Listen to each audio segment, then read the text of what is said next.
Hi, I'm Cheryl Duffy. I'm the founder of the Divorce Centre, divorce coach, family dispute resolution practitioner, NEMAS mediator, and parenting coordinator. Now, I'm going to talk to you today about how we work with legal firms to work through the separation journey together as a professional network so that clients can feel supported and be able to have their matter resolved quickly and cost effectively. So, the Divorce Centre and legal firms want to help separated families do what's required to get them through their process as quickly as possible. So, what services does the Divorce Centre provide to clients? Well, there's divorce coaching. So, this is where you get that emotional support to reduce the overwhelm and the fear that you're having. This is a situation where your whole world feels as though it's turned upside down, and you're really needing that emotional support at the beginning. So you might even be in a situation where you haven't even separated yet, where you're thinking, oh, should I stay? Should I go? And you're really needing that coaching, that help to be able to work through what you're really wanting for your future and really having an understanding about how divorce and the process works to see whether the time is right, to work out whether you're ready to be able to go through separation, whether there's external factors that might be making you just want to flee your current life. It could be external factors like you may have lost your job, you might be looking after, some unhealthy relatives who are sickly that is putting pressure on you and therefore putting pressure on your relationship. One of you may have become redundant. So there might be situations that are putting a lot of pressure on the relationship. And without those external factors, you might not even think that you would be separating. So it's about working through all those scenarios. We also look at when people are going through separation, they may have just separated and needing to really talk to someone about what do I need to do next. There could be so many things impacted, like you've lost the relationship, you're about to lose your family home, time with the kids, that financial stability. So you'll be feeling really, really panicky about and uncertain about the future. So we help you prioritize those challenges. So we turn chaos into calm.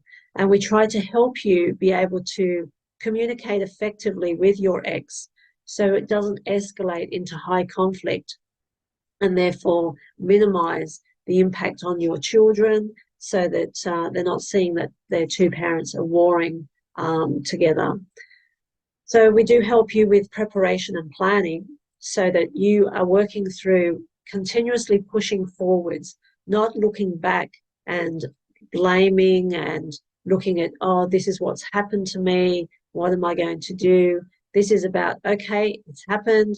Now, what we're going to do to push forward, to accelerate through this process to help you get through it. We also offer parenting and property mediation. There's optional pre-mediation coaching sessions that will help you shift from being positional to looking at being creative in your solutions. So you might be thinking, okay, we'll go to mediation, but I'm not budging. I want 50-50, or I want this, or I want that. And then you're both just at loggerheads in the mediation. And it's not likely that you'll come to an agreement if you can't think through what the best case scenarios might be, what the worst case scenarios might be, and then look at some options where it could be livable options that you're willing to negotiate to reach an agreement. So during the mediation, we have individual intake sessions. So we look at the background of the dispute, whether there's suitability for mediation, through doing screening to see if there's domestic violence, or whether we're needing to move to a shuttle mediation approach where you won't need to actually see or speak to your ex. You can be working through this neutral facilitator who will be able to convey your negotiations, your options between the two of you. Now, mediation, the joint session is up to 4 hours. So it helps you be able to explore the issues, identify the options, and negotiate the outcomes. Now, that's for either parenting or property. Now, if you don't reach agreement, that's okay. You can come back and do mediation again into the future if you're feeling that you're needing more time. Otherwise, if you think, no, this just isn't going to work, you can think, okay, we didn't reach agreement. Let's get a Section 60I certificate and go through the court system. But you need to be aware that is a very expensive way of resolving your conflict. And it is when you're chasing after, say it's, you might be chasing after 30,000, 50,000 in a property settlement that you're thinking you are rightly deserving of, but you could waste that money in going through the court process and even more. Now, parenting coordination. This is where you've got your orders already, or your parenting orders, and you're wanting to be able to have some neutral help in implementing those orders, because just because you've got the orders, the conflict doesn't go away sometimes. You can still be having these day-to-day disputes. The communication can be fraught with disrespect, with not being able to be civil to each other, in being able to be problem solving together. So by doing joint monthly meetings with a parenting coordinator actually helps you focus on the needs of what's got to be resolved so you can implement these orders successfully. So we help you resolve those day-to-day disputes and minimize the conflict that's going on in your family. We also help you set up a communication protocol. So I've seen so many clients who say, oh, I get bombarded with messages and with emails, and I've just stopped responding. And then the other side is saying, I'm trying to get this information and I keep seeking that through asking through email or text, and they just ignore me. So it's about setting up that protocol of what's going to be workable for the two of you in how to communicate and what frequency, what method, and be able to work through setting that up. Now, you can have optional monitoring and coaching. So if you're worried about sending those emails in the heat of the moment and you think, oh, I'd just really like a neutral party to just look through it, I don't want it to escalate, so I need some help in being able to reframe some of my messages that I send to my ex so that we can keep moving forwards in a positive co-parenting relationship. And obviously we need to enable child-focused awareness and education. So you'll always be brought back to seeing how it's impacting the children and making sure that you are understanding that when you do have arguments, to be mindful of where the children are, what they're seeing, what they're witnessing. Even the tension that's been created has an impact on them. Even if they're not in the room, they've come home and you're in a foul mood, there's all this tension that they are having to live with that is much better if you can try to work with a parenting coordinator to gain an understanding about how to do problem solving, so that in time you'll be able to do that together as co-parents. And with a parenting coordinator helping you implement your orders, it really reduces the risk of contraventions. So if you have arguments, you can be not adhering to the orders and then be taken back to court, which is very, very costly. So with the parenting coordinator, they can help you do workarounds to help avoid having those contraventions happen. We also have separation courses. So there's parenting after separation. There's a monthly live group course that's delivered over Zoom, or you can do the self-paced online course. And this is just helping you, enabling you to separate how you feel about the breakup from your co-parenting responsibilities, but also looking at who you are as your best self, what triggers you into, reacting the way that you do, what the children need at this point in time, blended family issues, and just being able to help you with conflict scenarios in choosing a better response to get a better outcome. There's also the anger management course, which helps you adopt strategies and techniques to minimize conflict. So, there's a lot of people that end up on AVOs because they haven't been able to manage the conflict very well. And so their reactions are coming across as being very aggressive, or they're wanting to avoid getting an AVO against them. So they want to have some form of help to help them through the difficult conversations, be able to respond in a way that's not going to get them into trouble. There's also parenting toddlers and preschoolers for separated parents. So it's helping the little ones get through this challenge and being able to help with the behavioural changes, or recognising different ways that the children are trying to communicate with you about their distress, and being able to help you deal with those situations. And Empowering Teens Impacted by Divorce is a course that helps children who are in their teens, who are really struggling with the divorce itself and wanting to be empowered to be able to get through those challenges. Now, they can do that course with a parent, or they can do it on their own. The Accelerated Recovery course is for people post-divorce or separation who are really struggling to let go and move on, so that they can rebuild a happy life.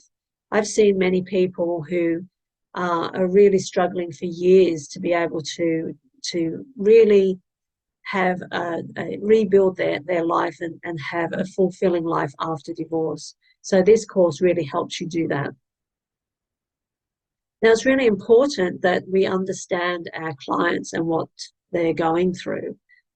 So it's all about the emotional grief cycle, and there's 5 different phases. So there's denial. So the person generally that has been left, they're feeling quite shocked and thinking, oh my gosh, surely this isn't happening, and surely we can get through this, it's just a glitch. But then they realize it is actually happening, and they can feel the pain at the loss, feel helpless and very angry.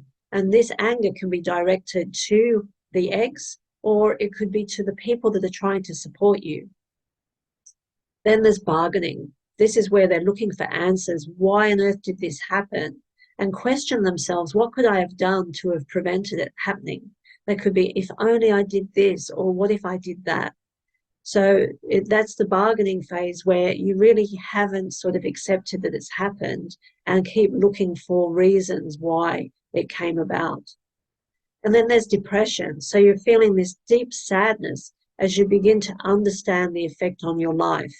Now, you may feel lonely, fearful, cry, lose your appetite, or are unable to sleep. And then finally, you do get into acceptance. You accept the loss, knowing it can't be changed. You can't change the past. You've got to then start to accept and move on. So you still might feel sad, but you acknowledge the good and the bad in the new family structure. Now, these phases aren't just in a sequential manner. Whenever you have different challenges throughout the separation, you could go back into different phases, going back to denial, going back to anger, and doing that bargaining. So it's about really trying to understand where both of you are in that grief cycle. So that's why I have so many clients say to me, why is my ex acting like this? Well, if you were the person that left, you might be feeling quite relieved. You might feel free and empowered, or you could be feeling guilty and ashamed, particularly when there's children involved. So you could be being perceived as being cold and uncaring, and that you're very detached and heartless, and that you're just trying to rush them through the process because you really want to get started on a new life. But the other person who has been left, they're feeling rejected and abandoned and fearful, and they might be quite anxious about what's ahead because it's all uncertain, and they may be feeling very distraught. Now, they may be feeling all of those feelings, but how they're being perceived is being uncooperative, inflexible, revengeful, punishing, or clingy because they don't want the relationship to end. But the problem is they're trying to slow the process down because they're not ready for this separation. So that's why they're perceived to be inflexible and uncooperative, but really it's about they just don't want it to happen at all. So with the legal teams, how do we work together to help separated families? Well, the Divorce Centre has set up reciprocal referrals to law firms. So basically, we've got the divorce coaching where we provide that emotional support and preparation, and then we get you to have a legal consultation where you can get some advice once you've got all of your information together about your properties, your assets, the history of your relationship.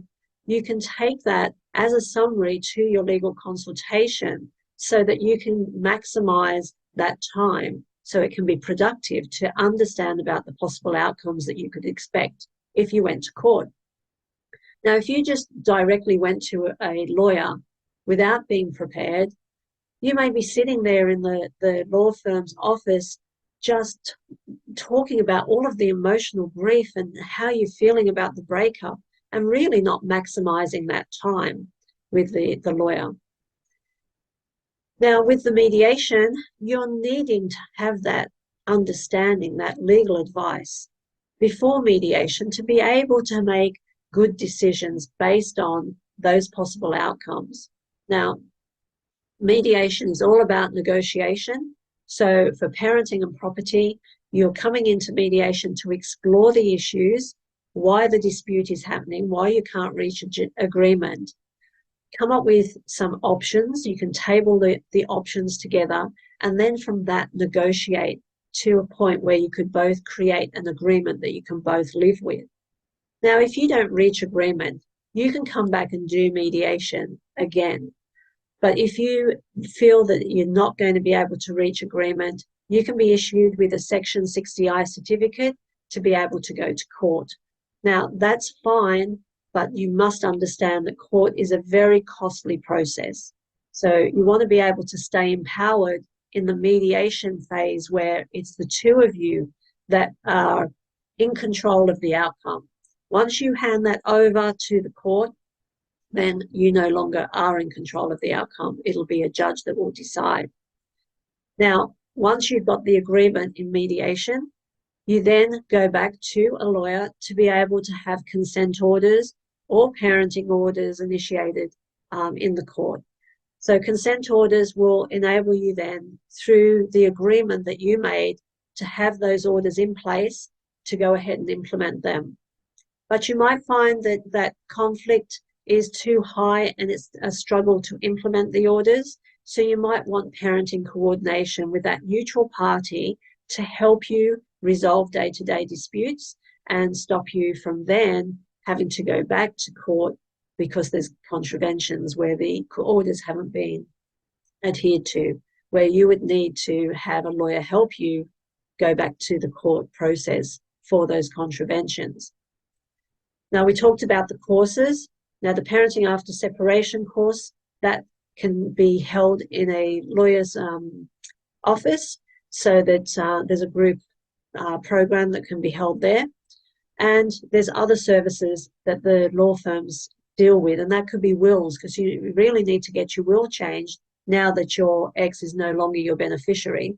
And also, if you're having to sell your property, you might need someone to help you with property settlements. Now, with the Divorce Centre, for all of the referrals that come to the Divorce Centre, we offer a coupon of 10% off for that law firm's clients to be able to have services from the Divorce Centre for 10% discount. So what's the benefits to the clients? So you've got an established, trusted professional network so that you come to the Divorce Centre who can refer you out to the right professional at the right time. So I mentioned you get the 10% off the Divorce Centre services, and this is where professionals are not paid commissions. So this is where any discounts are passed on to the clients directly and not to professionals. The values of all of the professionals in this network are aligned to help clients and try to keep them out of court. Clients gain that early intervention, so they get that emotional support to help them reduce that chaos into calm, so they can then shift into a child and future focus approach going forward, so that they're not going into battle, but they're going into this separation and divorce process and journey, working together to help their family transition and adjust to the new family structure. So, as I say, the system that we have in place is to help you as clients get through the process as easily as possible with the support you need, and especially the emotional support, which is key to helping you have a amicable journey as opposed to an adversarial one.